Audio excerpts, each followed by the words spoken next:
नमस्कार, कार्यक्रम में आपका स्वागत है। मैं हूं गोपाल झा। आज हम रूबरू हो रहे हैं प्रदेश कांग्रेस कमेटी की पूर्व प्रवक्ता हनुमानगढ़ गंगानगर जिले की एकमात्र महिला विधायक डॉक्टर परम नवदीप से।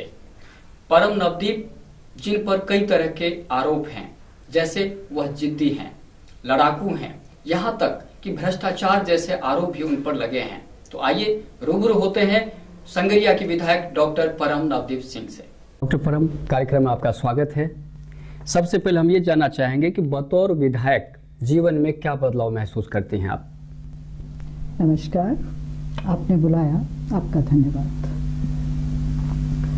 बतौर विधायक सिर्फ इतना है कि मुझे काम ज़्यादा करना पड़ रहा है जी। काम करने की मैं इच्छुक शुरू से रही हूँ।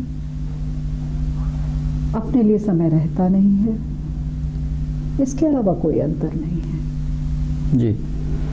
हनुमानगढ़ गंगानगर जिले की एकमात्र महिला विधायक हैं आप। महिलाओं को बहुत ज़्यादा उम्मीद है आपसे, आपको क्या लगता है? होनी भी चाहिए महिलाओं को मुझसे उम्मीद। हम महिलाएं आधी आबादी हैं जी। और यदि मैं अकेली महिला प्रतिनिधि चुन के आई हूँ तो उन्हें मुझसे अपेक्षा रखनी भी चाहिए। वैसे भी मैं महिलाओं के हक के लिए हर स्तर पर लड़ाई लड़ती हूँ, तो उनकी उम्मीदें बराबर बनी रहें, उनकी उम्मीदों पे खरी रहने का प्रयास भी करती हूँ जी। खास तौर पर जब आप ग्रामीण क्षेत्र में जाती हैं, महिलाएं किस तरह की डिमांड करती हैं आपसे? हकीकत तो ये है कि जब मैं अपने हलके में होती हूँ, हलके से बाहर मैं निकलती नहीं। बहुत ही कम समय होता है ऐसा जहाँ मुझे लगता है कि मुझे कहीं और जाना है तो मैं जाती हूँ। प्रयास मेरा ये होता है कि समय को अच्छी तरह इस्तेमाल करूँ। 24 घंटे होते हैं, आप और हम प्रयास करते हैं तो हम ज़्यादा से ज़्यादा 18 घंटे काम कर लेते हैं जी। तो मेरा एवरेज निकलता है 16 से 18 घंटे काम करने का। तो उसमें ज़्यादा से ज़्यादा काम करने का प्रयास करती हूँ। महिलाओं की मुझसे अपेक्षा ये होती है, वो मुझे प्यार देना चाहती हैं और प्यार लेना चाहती हैं और मैं उनकी अपेक्षाओं पे खरी उतरने का प्रयास करती हूँ। छोटे से छोटा काम, जैसे गरीब के पास जाए तो वो एक छोटी बात, चाहे पेंशन की बात करे, चाहे बीपीएल कार्ड की बात करे, या छोटी छोटी जो उनकी ज़रूरतें हैं, पानी की व्यवस्था नहीं है, ये बातें करते हैं। और वो ज़्यादा खुशी इसमें महसूस करते हैं कि मैं उनके बीच में जब आती हूँ जी। और उनका उमड़ता हुआ प्यार मुझे महसूस भी होता है। और आज की तारीख में मुझे एहसास है इस बात का कि जनता बहुत प्यार देती है और उस प्यार का मुझे जो अपनी तरफ से प्यार देना है, चाहे काम के रूप में देना है, चाहे उनके बीच के रूप में देना है, मैं उसे महसूस करती हूँ और उस पर खरी उतरने का प्रयास करती हूँ जी। जैसे आपने कहा कि आप 16-17 घंटे रोज काम करती हैं, आपकी दिनचर्या कैसे, क्या है? देखिए, वैसे तो ये बहुत ही पर्सनल क्वेश्चन है आपका जी।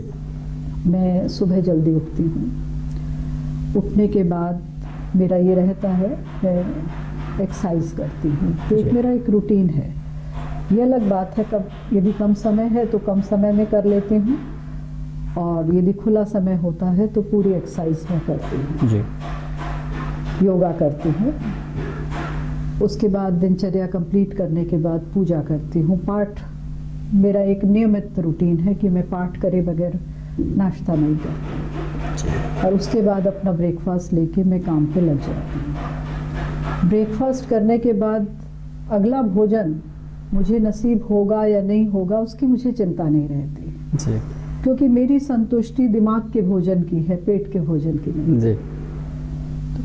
यदि देर रात तक 11-12 बजे जब भी मुझे समय मिलता है तब भोजन ले लेती हूँ, उसके बाद और फिर 4-5 घंटे आराम कर लेती हूँ जी। चूँकि एक सवाल है कि आप परिवार भी देखना पड़ता है, रिश्तेदारी भी देखनी पड़ती है, फिर आप पेशे से डॉक्टर भी हैं और फिर राजनेता भी हैं। ये चार जो भूमिका है आपकी अलग अलग, इसको कैसे मैनेज करती हैं आप? कठिन है जी। आसान नहीं है, मैं महसूस भी करती हूँ। यदि सबसे पहले परिवार की बात करें, मेरी बिटिया छोटी है, मैं समझती हूँ कि मेरे बेटे का और बेटी का बहुत सहयोग रहा। यदि बच्चा ही जिद करता रहे कि माँ कहाँ हो, आ जाओ, जो बच्चा करता है, मेरी बिटिया करती है, पर फिर भी बच्चों का सहयोग रहा। मुझे उस इमोशनल बॉन्डेज में उन्होंने तकलीफ नहीं दी बच्चों ने। तो पर मैं ये महसूस करती हूँ माँ के तौर पे मैं मेरी बिटिया को समय कम दे पाई हूँ जी।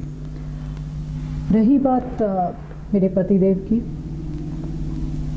उनका कॉपरेशन है तभी मैं यहाँ हूँ जी। राजनीति के अंदर मैं कितना समय दे रही हूँ, कैसे मैं काम कर रही हूँ, इसका बेहतर जवाब मेरा ख्याल है जनता देगी जी। जनता के बीच में मैं रहती हूँ। डॉक्टर का पेशा जो है, क्योंकि मैं MD मेडिसिन हूँ, इसका मुझे मौका जनता के बीच में ही मिल जाता है। कोई तकलीफ होती है वहीं पे पूछ लेते हैं, वहीं नब्ज देख लेते हैं, मरीज आया, नब्ज देखी, दवाई बताई, डबल उपचार करते हैं वहाँ।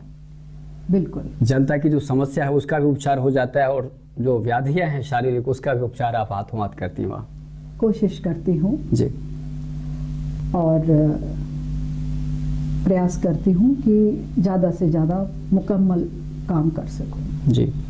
आप जिस परिवार से हैं, खास तौर पर मैं आपके ससुराल पक्ष की बात करता हूँ, आपके पतिदेव राज्य के अतिरिक्त पुलिस महानिदेशक हैं, बहुत बड़ा होता है उनका। आप खुद एक अच्छी डॉक्टर मानी जाती रही हैं, फिर राजनीति में आने का फैसला कैसे हुआ? राजनीति में आने का फैसला नहीं हुआ जी। ऐसा लगता है कि तकदीर मुझे ले आई जी। 1998 की बात है। 95 में मैंने अपना हॉस्पिटल चालू किया। उससे पहले 91 में जब मैंने MD करी तो मैंने मेरे पिताजी से पूछा कि पिताजी मैं अपना अस्पताल खोलना चाहती हूँ, पर मुझे ऐसा लगता है कि राजस्थान के अंदर, स्पेशली जयपुर में जहाँ मैं काम करूँगी, वहाँ पर बड़े बड़े फिजिशियंस हैं, JP सेठी साहब, बलदवा साहब, SR मेहता, इतने बड़े नाम थे। मैं राजस्थान की तीसरी महिला फिजिशियन हूँ। मेरे से पहले डॉक्टर दिनेश माथुर मैडम जो मेरी टीचर भी रही हैं, डॉक्टर रेणु सहगल मैडम वो भी मेरी टीचर हैं रही हैं।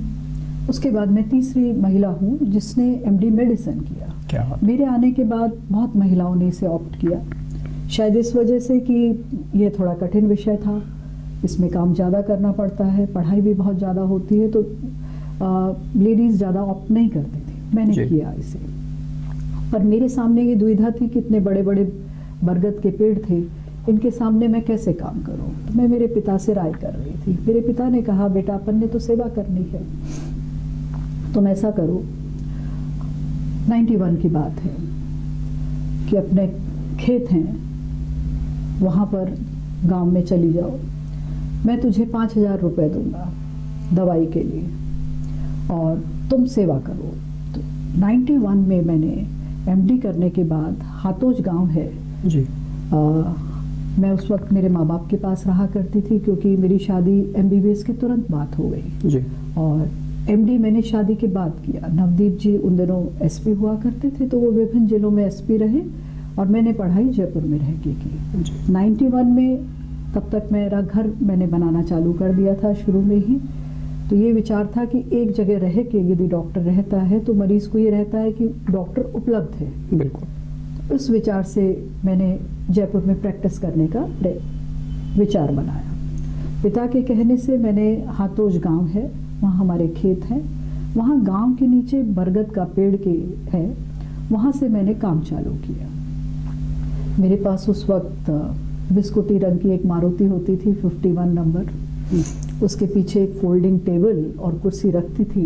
क्या पिताजी 5000 रुपये महीना उन्होंने बांध दिया, उसकी मैं दवाइयाँ लेती और पेड़ के नीचे बैठी सुबह से लेके मरीजों को निःशुल्क देखा करती थी। काली हूँ, गर्मी में और काली हो जाती, पिंपल्स बहुत हो जाते, पर मुझे उन गरीबों का काम करने में मज़ा आता था और खुश होती थी, संतुष्ट होती थी। दौर चल निकला, मैं जाती 500 हजार मरीज दूर दूर गांवों से आते। 91 का ये सिलसिला मेरा चलता रहा।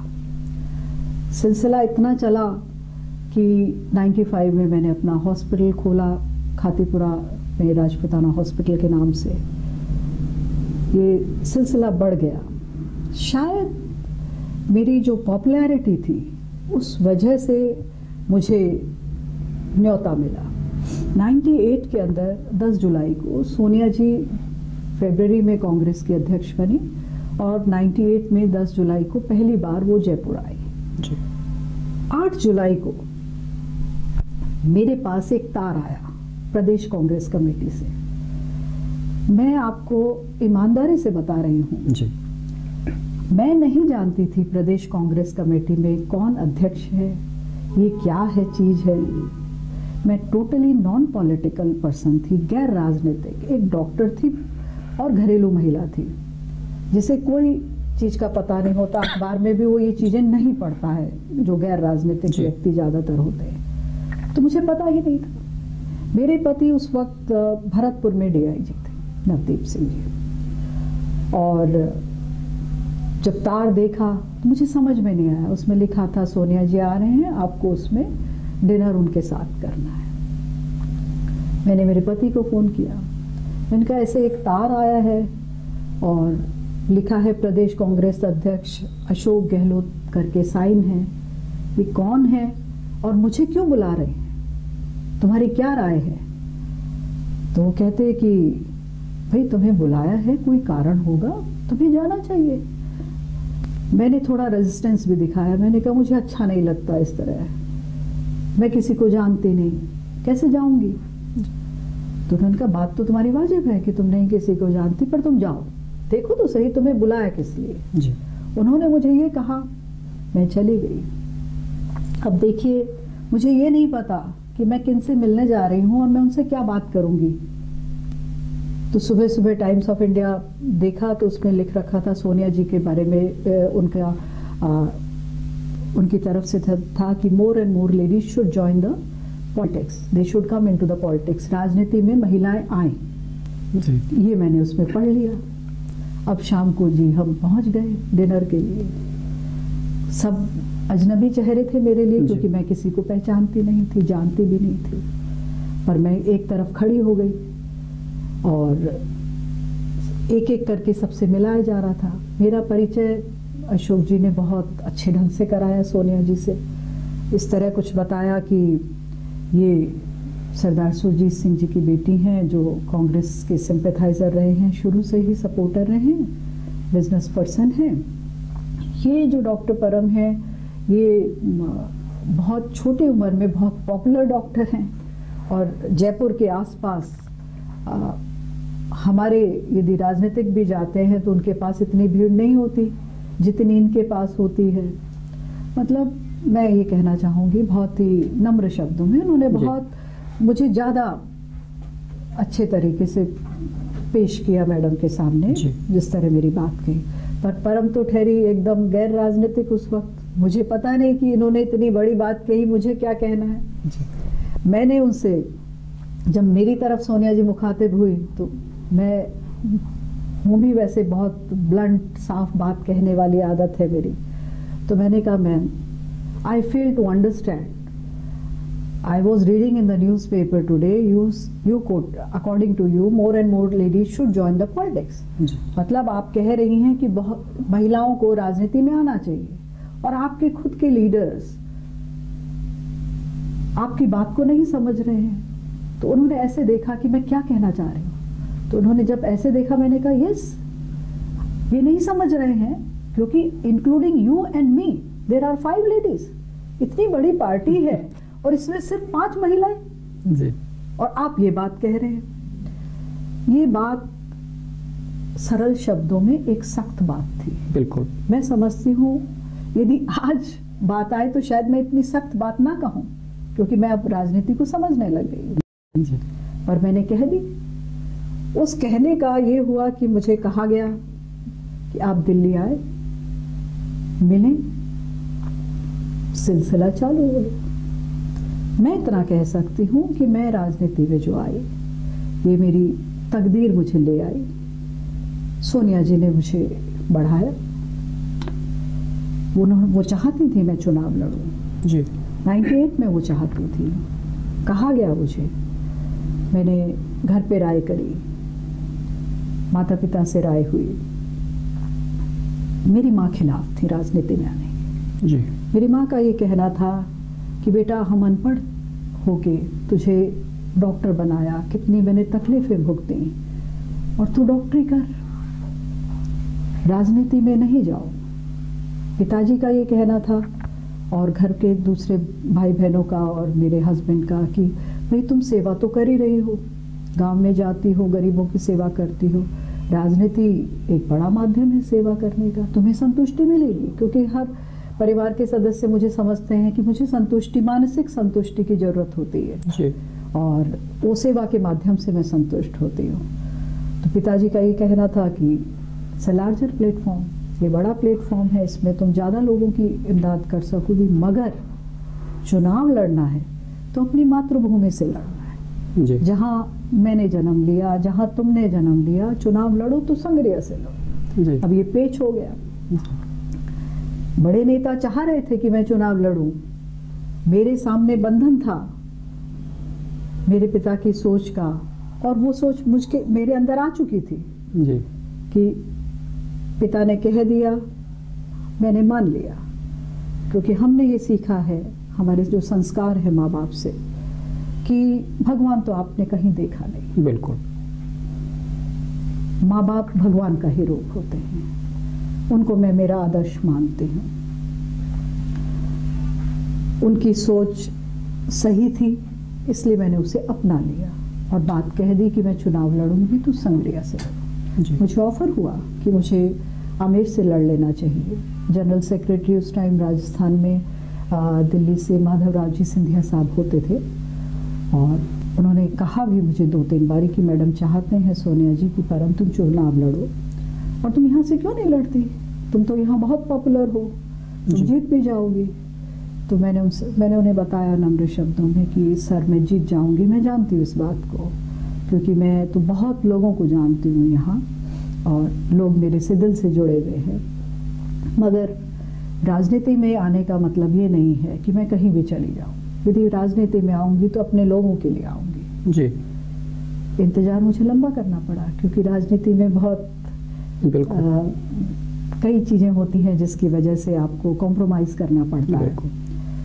तो 2003 में मुझे फिर कहा गया, टिकट डिक्लेयर करी गई पीली बंगा से कि परम चुनाव लड़ेगी, पर मैंने फिर नम्र शब्दों में सोनिया जी से कहा कि मैं दूसरी जगह से चुनाव नहीं लड़ सकती, मैं चुनाव लड़ूंगी तो संग्रिया से लड़ूंगी। तो ये मेरी तकदीर थी जो मुझे राजनीति में लाई।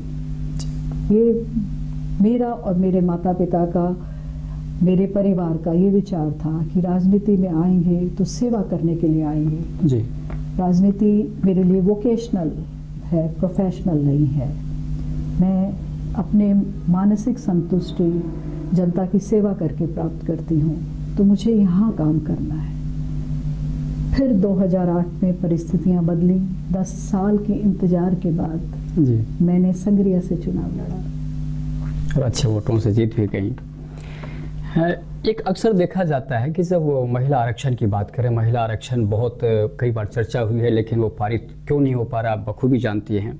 लेकिन जितना अधिकार मिला है महिलाओं को, खासतौर पर चाहे हम पंचायती राज की बात करें या अदर्स जो भी है, जब महिला जनप्रतिनिधि चुनकर आती हैं तो उनके ऊपर उनके जो छाया है वो पतिदेव का ही होता है, कमान भी उनके हाथ में होता है। आप कितना इत्तेफाक रखती हैं इससे?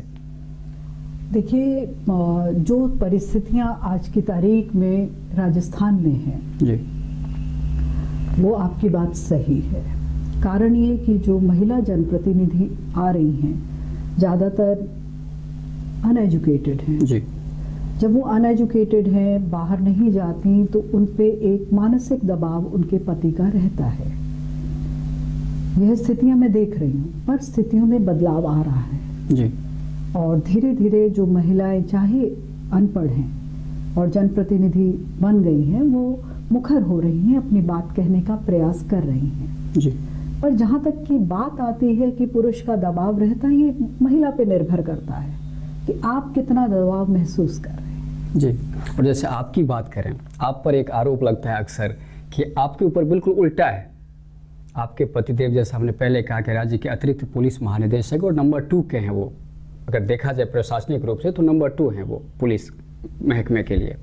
लेकिन आप पर ये आरोप है कि उल्टा है बिल्कुल ही। आमतौर पर महिला जनप्रतिनिधि अपने पतिदेव पर आश्रित रहती हैं, लेकिन आप उनके कामकाज को भी प्रभावित करने की कोशिश करती हैं। कितना सच है ये?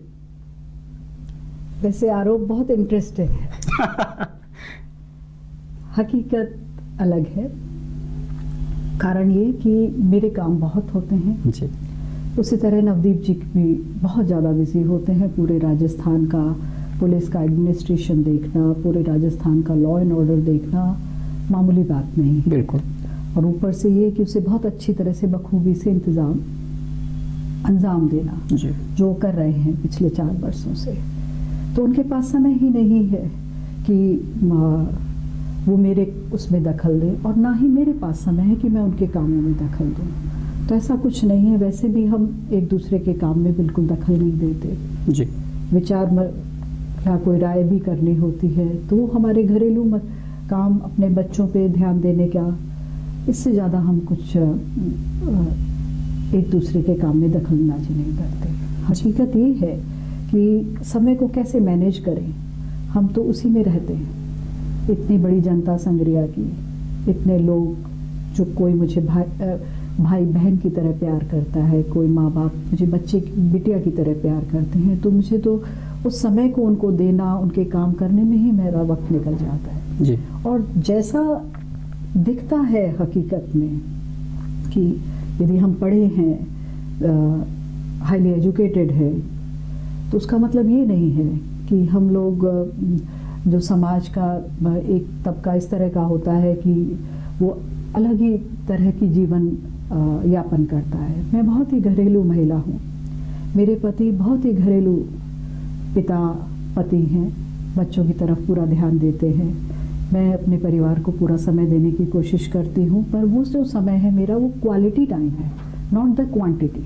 मैं ज़्यादा समय नहीं दे पाती, पर द क्वालिटी टाइम, अच्छा वक्त देने का प्रयास करते हैं। यही प्रयास वो करते हैं। जी।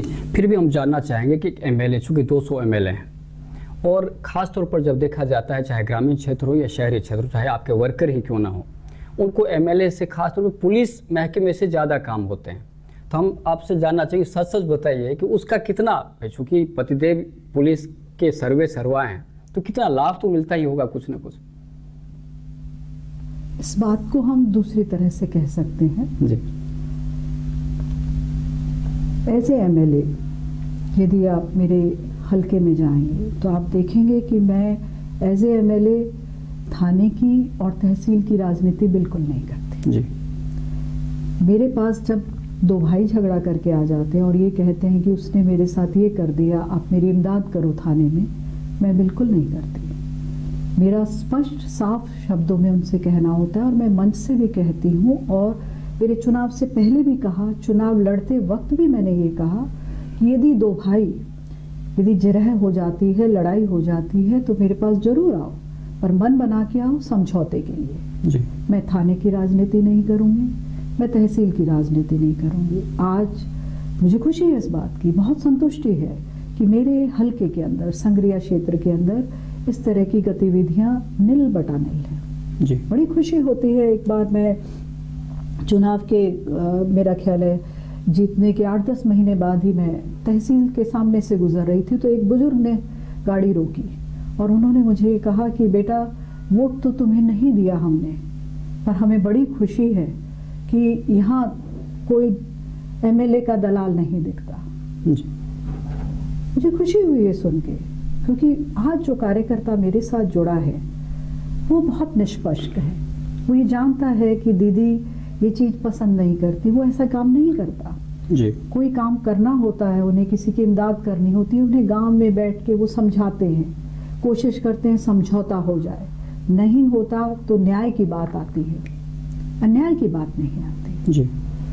लेकिन अगर एक एमएलए की बात करें, एमएलए डॉक्टर परम की बात करें, तो उनकी अब तक की क्या उपलब्धि है क्षेत्र को लेकर? वैसे तो आपने प्रश्न कर दिया, मुझे जवाब देना पड़ेगा, पर मैं समझती हूँ इसका जवाब जनता देगी जी। मैंने एज ए कैंडिडेट संग्रिया के मैंने अपना मैनिफेस्टो बनाया था और उस मैनिफेस्टो के अंदर मैंने जनता से कुछ वादे किए थे। पहला वादा था संग्रिया को पंचायत समिति बनाना, मैंने बना दी। दूसरा था टिब्बी को पंचायत समिति बनाना, उसे मैंने बना दिया। तीसरा वादा था हर ग्राम पंचायत के अंदर मैं 10वीं के स्कूल लाऊंगी। मैं माताओं से कहा करती थी, मैं इस बात को समझती हूँ कि जब माँ की जो बच्ची है वो दूसरे गांव में स्कूल में जाती है तो वो माँ खाना नहीं खा पाती जी। जब तक बेटी घर नहीं आ जाती। तो आपकी वेदना को मैं समझती हूँ। चूँकि मैं चाहती हूँ संग्रिया को विकास के रास्ते पे लाऊं और विकास की धुरी शिक्षा पर निर्भर करती है और बेटियाँ पढ़ें, इसलिए मेरा आपसे वादा रहेगा कि मैं हर ग्राम पंचायत में 10वीं के स्कूल लाऊंगी। मेरी 56 ग्राम पंचायत हैं और मेरी आज एक एक ग्राम पंचायत में 10वीं का स्कूल है। इसके बाद मैंने उनसे वादा किया, महिलाओं ने स्पेशली मुझसे ये कहा, कहती भाई चुल्लो फूक फूक हार जमा, गैस एजेंसी ले दे, एक गैस एजेंसी है काम को नहीं चाले। तो जब वो कहा करती थी तो मेरा वादा था, मैं एक गैस एजेंसी की जगह 2-2 लाके दी है मैंने संग्रिया को, एक टिब्बी के अंदर और एक ढाबा गाँव में। एक वादा किया था कि हमारा जो संग्रिया है 2 भागों में बढ़ जाता है रेलवे फाटक की वजह से, कि मैं उसके ऊपर ब्रिज लाऊंगी, तो मैंने वो भी पूरा कर दिया। जो मैंने मेरा मैनिफेस्टो बनाया था वो मैं पूरा कर चुकी। उसके अलावा मैंने बहुत काम कर दी। आज मेरा प्रयास रहा था, एक बात मैं चुनाव के टाइम कहा भी करती थी कि हम लोकतंत्र में रहते हैं और हमारा भारत देश दुनिया का सबसे बड़ा लोकतंत्र है और आपको ये समझना पड़ेगा जनता को कि कुछ चीज़ें आपको लोकतंत्र में मिलती हैं, आपको वो मांगनी चाहिए। चुनाव का मतलब ये है कि आप ऐसे प्रतिनिधि का चुनाव करें जो आपको ये चीज़ें मुहैया कराए। अब वो 5 चीज़ें क्या हैं?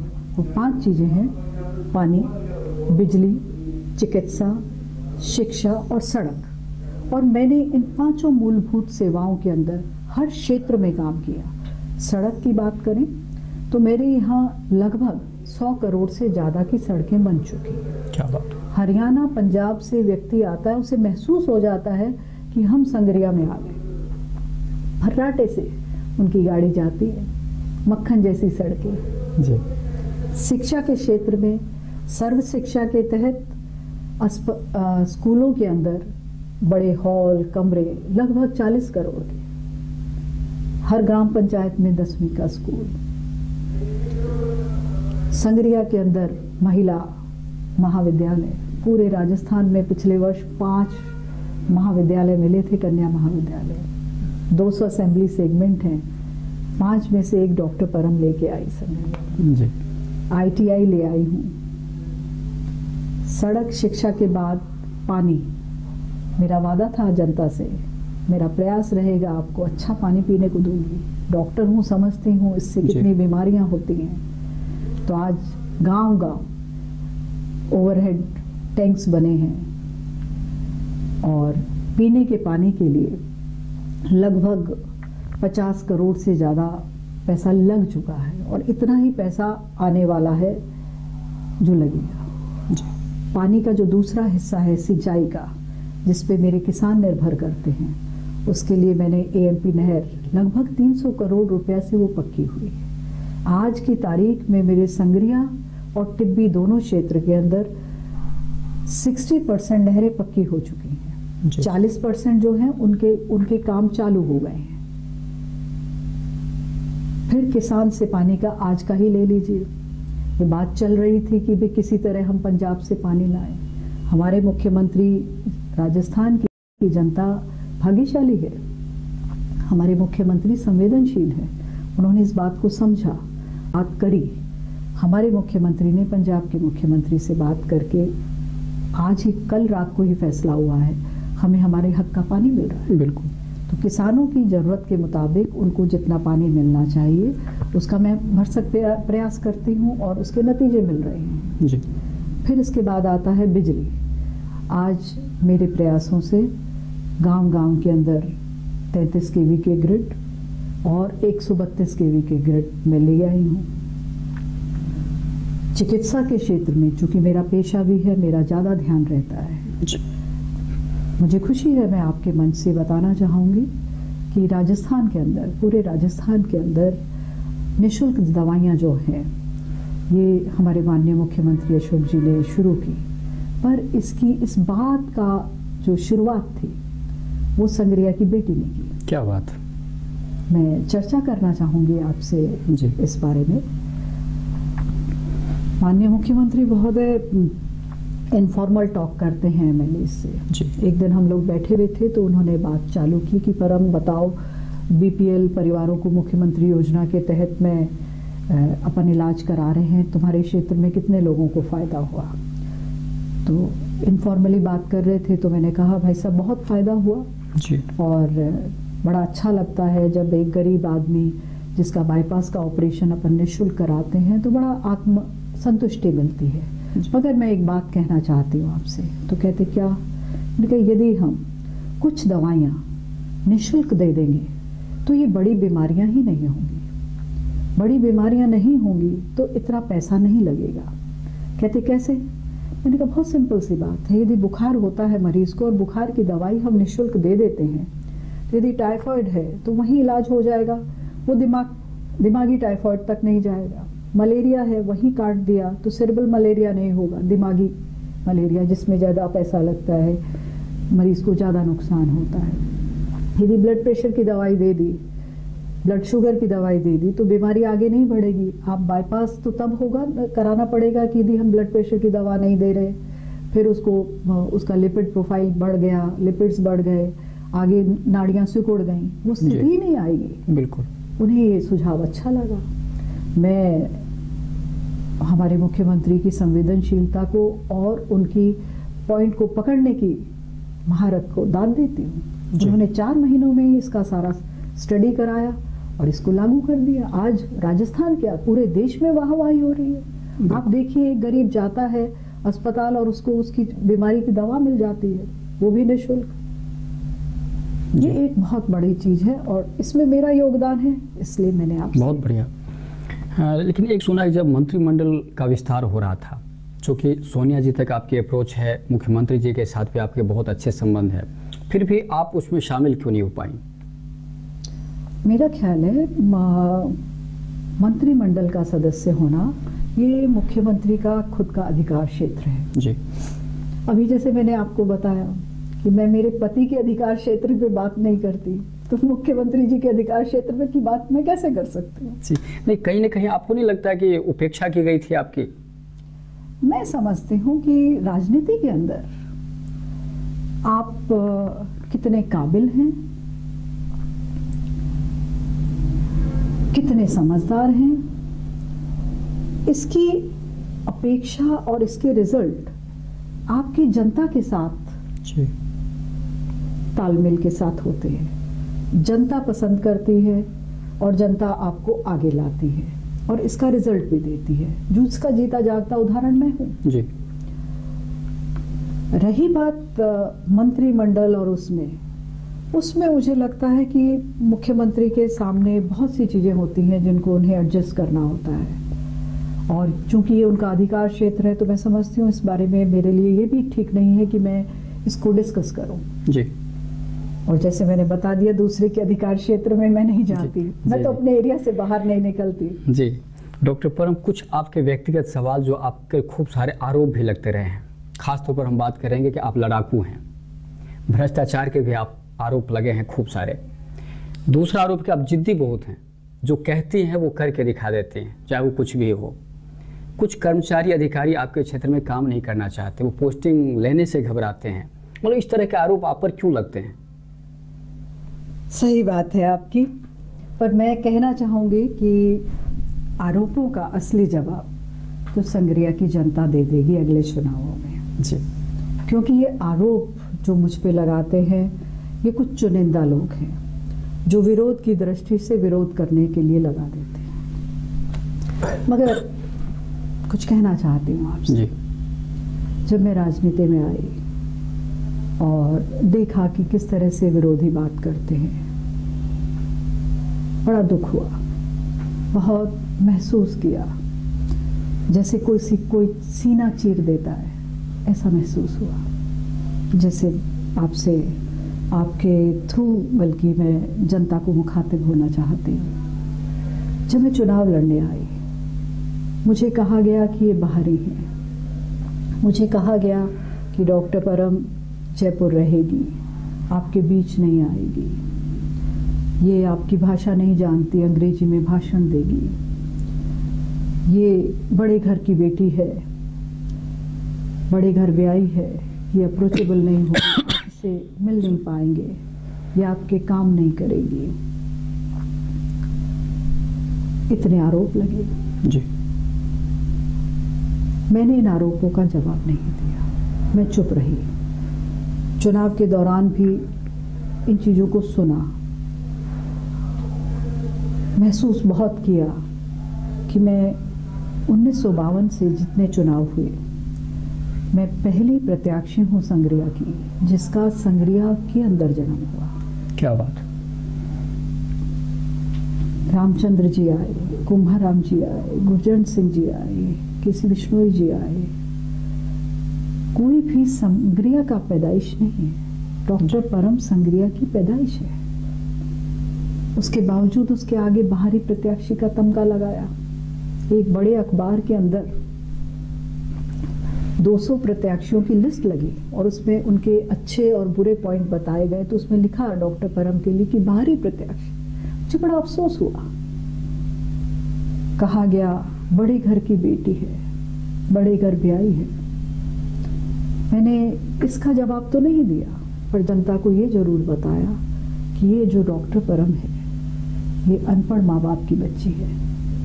ये डॉक्टर इसलिए है कि ये मेरे अनपढ़ माँ बाप की सोच का नतीजा है, उनकी कर्मठता का नतीजा है कि मैंने पढ़ाई की और डॉक्टर बनी। मैं संग्रिया की पहली बच्ची हूँ जो डॉक्टर बनी, पहली बच्ची हूँ जिसने MD मेडिसिन किया, पहली बच्ची हूँ जो MLA बनी। साथ में मैंने उन्हें ये भी बताया जनता को, आप रतनपुर आओ, हमारा घर देखो, हमारा पुश्तैनी घर जिसकी ईंटें गारे की बनी हुई हैं और वो मेरे पिताजी के हाथों की बनी हुई। कहाँ से हम उठे? इतने गरीब थे मेरे माता पिता कि मेरे पिता को अपने हाथ से ईंटें बनानी पड़ी और उसका उन्होंने घर बनाया। ये उनकी कर्मठता थी, ये उनके एक अंदर ज़ील थी कि वो आगे बढ़े, अपनी मेहनत की, जीवन में कुछ बढ़े। जी। फिर ये आरोप कि जिद्दी हूँ। मैं ये समझती हूँ यदि आप किसी चीज के लिए जिद नहीं करेंगे तो आप लक्ष्य नहीं पा सकते। जिद नहीं है तो लक्ष्य नहीं मिलेगा। मैं किसी लक्ष्य के लिए जिद करती हूँ और यदि मैं ये लक्ष्य के लिए जिद ना करती तो क्या मैं मेरा मैनिफेस्टो पूरा कर लेती? बिल्कुल। मैं जनता के इतने काम कर लेती। विधानसभा में अपनी बात कहने के लिए कोई पुरजोर तरीके से कहनी पड़ती है, जिद करनी पड़ती है, लड़ाई लड़नी पड़ती है। यदि मैं वो बखूबी नहीं निभा पाऊँ तो कैसे काम चलेगा? और दोहरे मापदंड क्यों? आज डॉक्टर परम जनता के काम के लिए यदि वहां जाके लड़ाई करती है और जनता खुश होती है, फिर यदि कोई विरोधी ये कहता है जिद्दी है, तो दोहरे मापदंड क्यों? जिद तो करनी पड़ेगी, काम करने के लिए आपको जिद करनी पड़ेगी। फिर सिर्फ विरोध की दृष्टि से विरोध करने के लिए आप कहें कि आप भ्रष्टाचारी हैं, जनता जवाब देगी ना, परम को जवाब देने की जरूरत नहीं है। बिल्कुल। कर्मचारी, आज मेरे पास हर वो कर्मचारी आने को इच्छुक है जो सच्चा है, ईमानदार है, क्योंकि उन्हें पता है कि दीदी किसी के काम में इंटरफेयर नहीं करती, सिर्फ उन्हें प्रमोट करने की कोशिश करती है। टीचर्स हैं तो मैं उनसे ये कहती हूँ, जहाँ जाना चाहते हैं बताइए, मैं भेजूंगी आपको, पर प्लीज संग्रिया टिब्बी से बाहर मत जाइए, क्योंकि मेरा लक्ष्य है संग्रिया का विकास, और विकास की जो धुरी है वो शिक्षा से चालू होती है। मैं तो खुद चाहती हूँ कि ज़्यादा से ज़्यादा टीचर्स आए, तो मैं उन पे एक मॉरिटोरियम लगा दिया, बाहर नहीं जाओगे, यहीं रहना चाहते हो तो रहो, बाहर से अपने रिश्तेदार लाते हो, यू आर ऑलवेज वेलकम, लाइए, मैं लेके आऊँगी। जी, जो काम करने वाले लोग हैं वो तो जाना चाहते हैं, यानी आप कहना ये चाहते हैं कि जो कामचोर हैं वो नहीं जाना चाहते? बिल्कुल, आप समझ लीजिए, जो कामचोर है वो नहीं जाना चाहता, जो ईमानदार नहीं है वो नहीं आना चाहता, क्योंकि मैं ईमानदार हूँ। मैं भी आदमी की ईमानदारी को परखती हूँ। मैं अपने काम के प्रति इतनी ईमानदार हूँ, अपनी बात के प्रति इतनी ईमानदार हूँ, जनता के प्रति इतनी ईमानदार हूँ कि इस चीज़ को आप परख सकते हैं जी। यदि मैं जनता के बीच में जाके मंच पे बात कह दूं कि यदि मैंने कोई गलती की है तो मुझे कहा जाए, इतना मादा मैं क्यों रखती हूँ? इतना मादा मैं इसलिए रखती हूँ क्योंकि मैं सच्ची हूँ और सही हूँ और जनता के प्रति पूर्ण रूप से ईमानदार हूँ। संग्रिया की जनता इस बात को समझती है कि डॉक्टर परम यहाँ पे क्यों आई है, जिसने 10 साल सिर्फ इस बात का इंतजार किया कि यदि चुनाव लड़ना है तो संग्रिया से लड़ना है, संग्रिया की जनता के लिए राजनीति में पद लेना है। तो आज जनता इस बात को समझ रही है। कितनी विकट परिस्थितियां थी जब मैंने चुनाव लड़ा। ब्लॉक कांग्रेस के अध्यक्ष ने इस्तीफा दे दिया था 2008 में। सारी की सारी जो संग्रिया की कांग्रेस थी उसके साथ अलग चली गई थी। डॉक्टर परम क्यों जीती? डॉक्टर परम इसलिए जीती कि जो जनता थी, जनता ने इस बात का मर्म समझा कि ये परम जो है संग्रिया के विकास के लिए आई है। इसका अपना विकास तो हो चुका था जी। डॉक्टर परम डॉक्टर बन चुकी थी, पढ़ लिख चुकी थी, एक बड़े अफसर से शादी हो चुकी थी, भरा पूरा घर है मेरा। सबको पता था कि सरदार सुरजीत सिंह जी ने ये डिसीजन क्यों लिया। लोग कहते हैं कि टाटा बिरला अपनी मातृभूमि के लिए बहुत कुछ करते हैं, बड़े बड़े उद्योग लगाते हैं, स्कूल खोलते हैं। संग्रिया की जनता इस बात को समझती है कि सरदार सुरजीत सिंह जी ने यदि अपनी मातृभूमि के लिए कुछ किया तो उन्होंने अपनी बेटी को उसकी सेवा करने के लिए भेज दिया जी। इस वजह से जनता ने मुझे जिताया जी। ये भ्रष्टाचार के आरोप क्यों लगे आप पर? मैं समझती हूँ कुछ विरोधी हैं जो कहना चाहते हैं, और बड़ी अफसोस की बात है ये कि किसी भी महिला को जिस तरह से आरोप लगते हैं कुछ भी कह दिया जाता है। मैं महिला हूँ, मैं आरोपों को बर्दाश्त कर लूंगी, मैं वो महिला नहीं हूँ जी। मगर मैं समझती हूँ कुछ ऐसी चीजें हैं जिसके लिए मैं ना जवाब दूं, जनता जवाब दे जी। यदि मैं भ्रष्टाचारी होंगी, मैं करप्ट होंगी तो जनता मुझे नहीं सपोर्ट करेगी जी। आने वाले चुनाव में जनता जवाब दे देगी। मैं क्यों उन लोगों को जवाब दूं जिन्हें यह नहीं पता कि हम क्या कह रहे हैं, किसके लिए कह रहे हैं। लेकिन सुना है कुछ आपके जो पुराने सहयोगी हैं वो साथ छोड़कर जा रहे हैं, कितना सच है ये? मेरे जो सहयोगी हैं, असल मायने में जो सहयोगी हैं वो मेरे साथ हैं जी।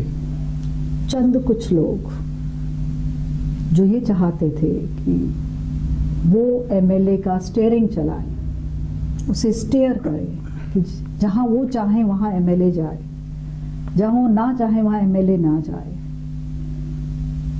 जो मेरे कंधे पे बंदूक चला के किसी को निशाना बनाना चाहते थे, वो लोग मुझसे दूर हैं। क्यों?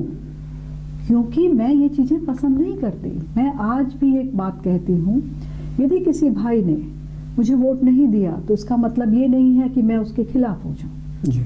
मैं जनप्रतिनिधि हूँ, मेरा फर्ज है कि हर व्यक्ति विशेष को मैं साथ लेके चलूं और उसके हित में काम करूं। कौन चंद लोग, जैसा कि अक्सर होता है, जितने भी जनप्रतिनिधि हैं उनके कुछ चंद लोग होते हैं, वो कहते हैं ये करो और उस हिसाब से किया जाता है। मैं कहती हूँ मैं हर किसी की बात सुनती हूँ और हर किसी को साथ लेने को प्रयास करती हूँ जी। तो ऐसे में यदि कुछ चंद लोग जो मेरी मानसिकता के साथ नहीं चल सकते, यदि वो अलग रास्ता अपनाते हैं तो इसमें कोई बुराई नहीं, क्योंकि मैं कंफर्टेबल नहीं हूं उनके साथ।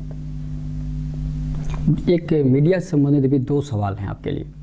आप मीडिया के साथ आपके बहुत अच्छे संबंध रहे हैं, लेकिन कुछ अरसे से मीडिया को लेकर भी कुछ विवाद की स्थिति पैदा हुई। जैसे एक पत्रकार की मौत हुई तो उससे भी आपका नाम जोड़ दिया गया।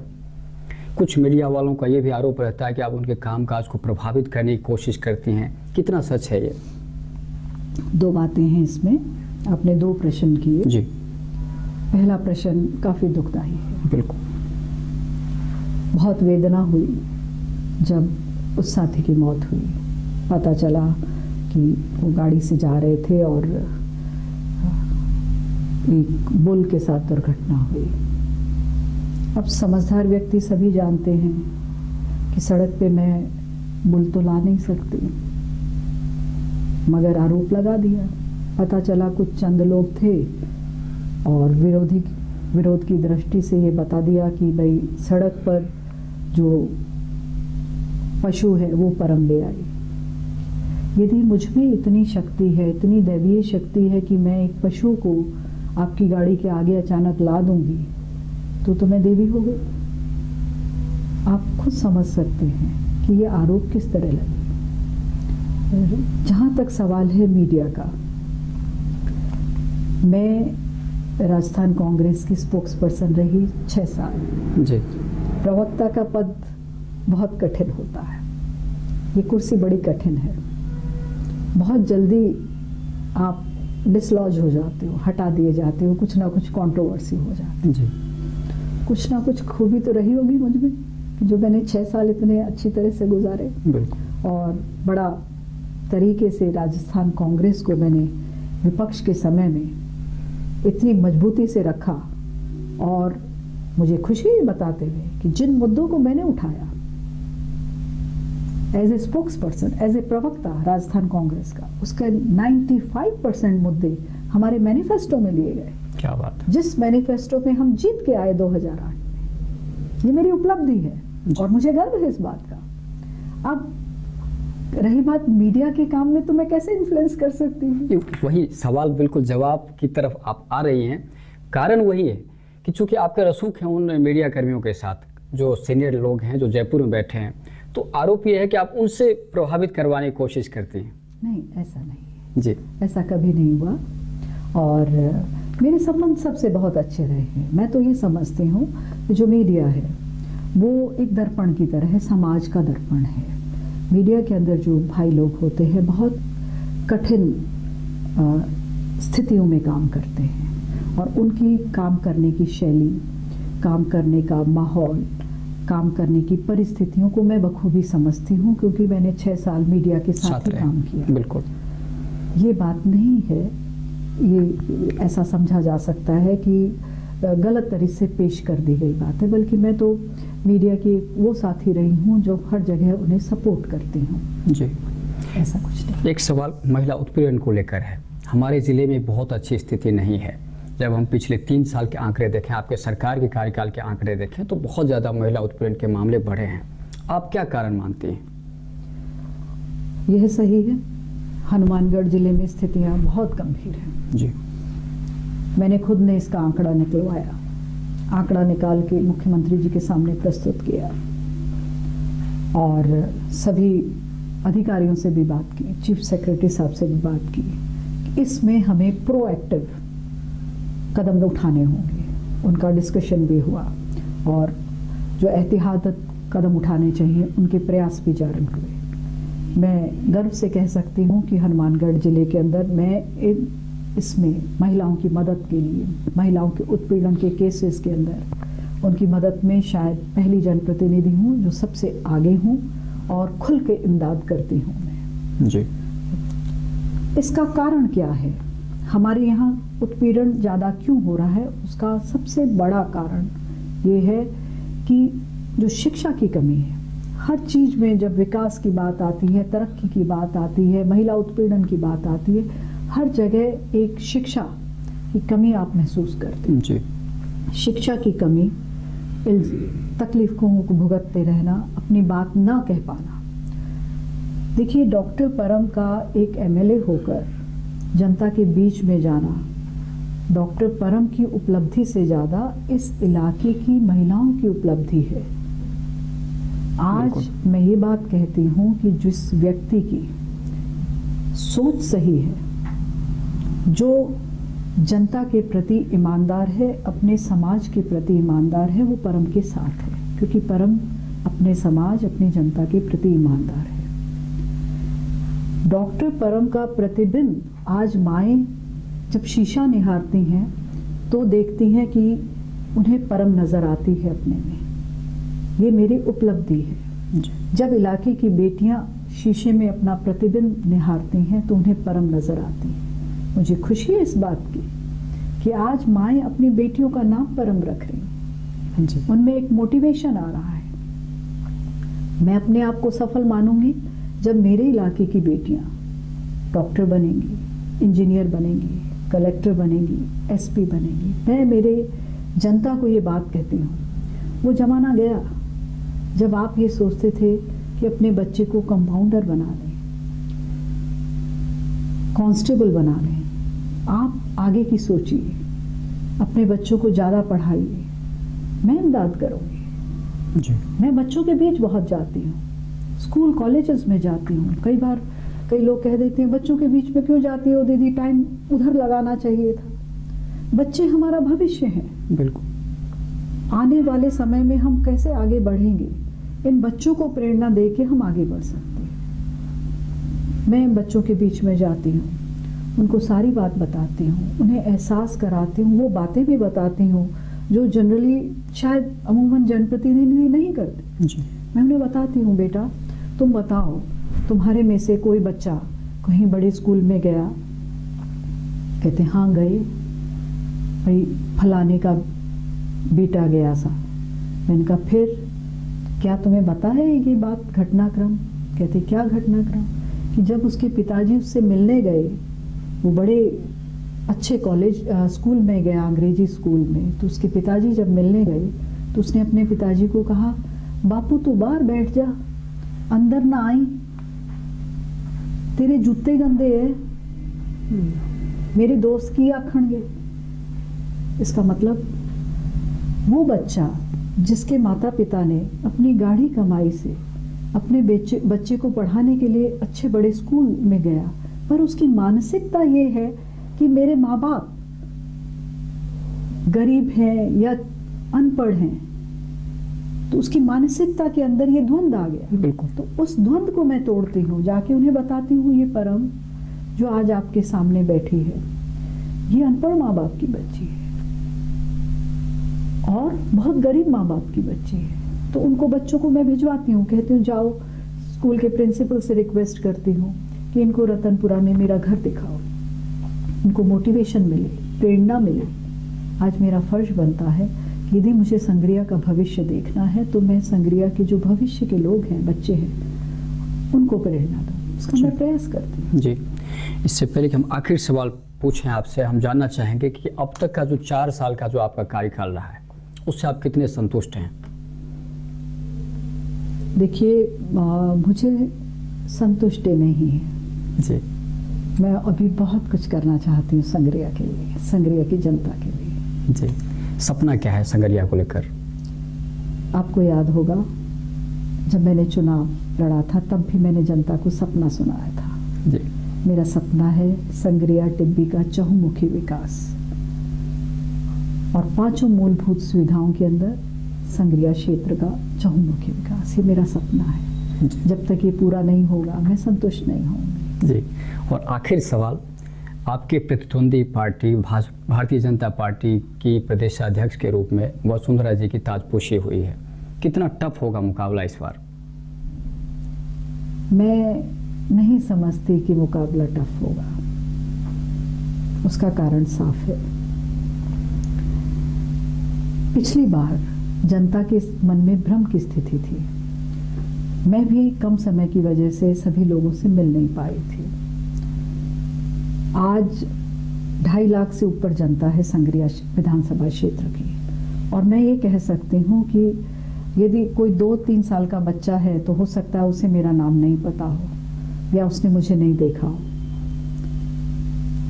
अन्यथा सभी से मेरी मुलाकात होती है। मैं जनता के बीच में इतनी हूँ कि वो मुझे जानते हैं। परम के लिए सिर्फ ये होगा कि कोई यदि चुनाव लड़ते हैं तो विरोध की दृष्टि से कुछ कहते हैं या उनके साथ लोग जुड़ते हैं, वो हो सकता है। पर परम के साथ आज संग्रिया की जनता है, कोई मुश्किलें नहीं, राहें बहुत आसान हैं। मंजिल जो मेरी मंजिल है वो संग्रिया की जनता की मंजिल है। संग्रिया की जनता विकास चाहती है, साफ सुथरा विकास चाहती है, सही मानसिकता के प्रतिनिधि चाहती है, पूरे क्षेत्र में कह सकती हूँ। जी। मेरी मानसिकता का, मेरी सोच का, मेरे सही विचारों का पता जनता को है, और मैं तो जैसी हूँ उनके सामने हूँ जी। मैं तो कोई बनावट भी नहीं करती, जैसी हूँ बात कह देती हूँ। जैसे आप भी कहते हो, आपके ऊपर आरोप है, आप खरी खरी कह देती हो, खरी हूँ।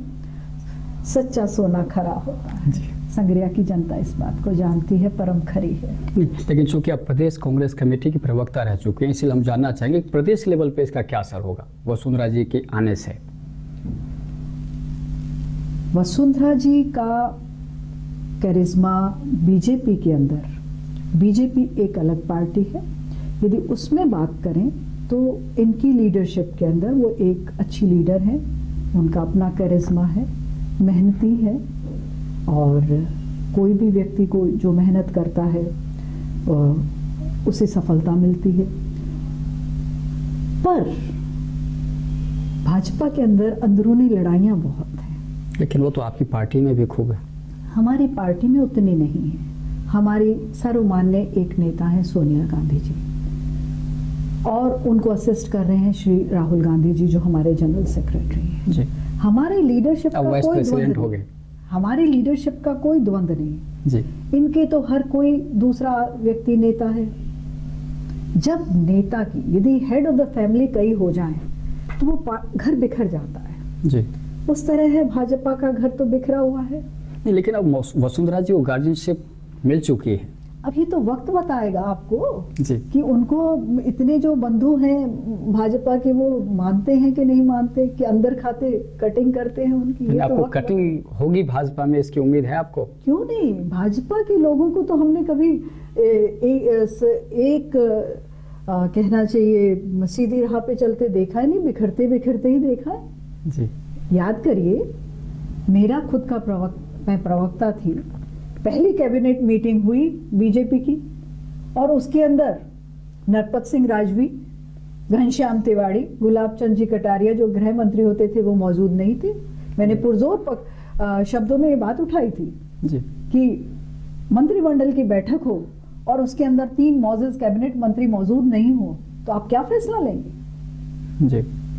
वो आप देखिएगा, ये बिखराव की स्थिति नजर आएगी। कुल मिलाकर भाजपा की स्थिति आपके हिसाब से बहुत अच्छी नहीं होगी। डॉक्टर परम, आप कार्यक्रम में आए, आपका बहुत बहुत धन्यवाद। आपने बुलाया, बहुत धन्यवाद आपका, शुक्रिया, मेहरबानी, धन्यवाद।